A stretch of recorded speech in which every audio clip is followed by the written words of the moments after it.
Camera on చేయకుండా ఇట్లా కూర్చున్నాడు కంటిన్యూస్గా 5 minutes ఆన్ చేయి నేనంటే ఆడ ఆన్ చేయట్లేదు. తర్వాత నా ఫ్రెండ్ ఎవరో ఏంద్రా ఇది అని ఏదో అన్నాడు.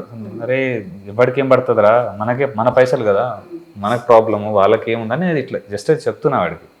ఇప్పుడు ఆ కెమెరా అసిస్టెంట్ ఎవడో ఒకడు ఉన్నాడు. అంటే మరి మా కెమెరామ్యాన్ని అని అంటే మేము ఊరుకుంటామా, మేనేజర్ గారు ఏదో అన్నాడు అని చెప్పి కొంచెం ఒక 2 steps నా ముందుకు వచ్చి నాకు చెప్పిపోయినాడు. నాకు బేసిక్గా కోపం చాలా ఎక్కువ ఉండేది.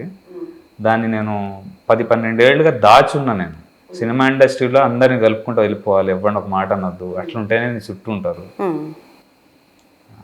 ఆ రోజు వచ్చిన కోపం నా లైఫ్లో ఎప్పుడు రాలేదు. మళ్ళీ ఆల్మోస్ట్ ఇంతే డిస్టెన్స్లో వాడు అటు నేను ఇటు, మధ్యలో ఒక 100 మంది ఉన్నారు ఆపడానికి నన్ను. ఆ సెకండ్ ఇంకో 2 గంటలు ఆగిపోయింది షూటింగ్. లిటరల్గా నేను కొట్టలేదు, నిజంగా కొట్టుంటే ఏం జరిగేదో నేను ఇమాజిన్ చేసుకుంటే భయమైంది నాకు. అంటే అంత ఇరిటేట్ చేశారు. అది నేను కాదు, డైరెక్టర్ కాదు, లోపల ఉన్న యాక్టర్ కాదు,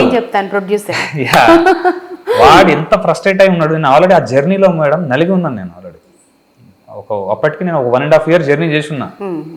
ఓన్లీ గ్యాంగ్స్టర్ మేకింగ్లో షెడ్యూల్ బ్రేక్ చేసుకొని అప్పులు చేసుకుంటాం, మళ్ళీ డబ్బు అరేంజ్ చేసుకోవడం, మళ్ళీ షూట్ చేయడం, మళ్ళీ ఆపేయడం, మళ్ళీ ఈ ప్రాసెస్లో ఉన్నా. That was the irritation. నా లైఫ్లో ఇప్పుడు అంత కోపం రాలేదు. అండ్ ఒక 3 రోజులు ఉండే ఆ కోపం నాకు.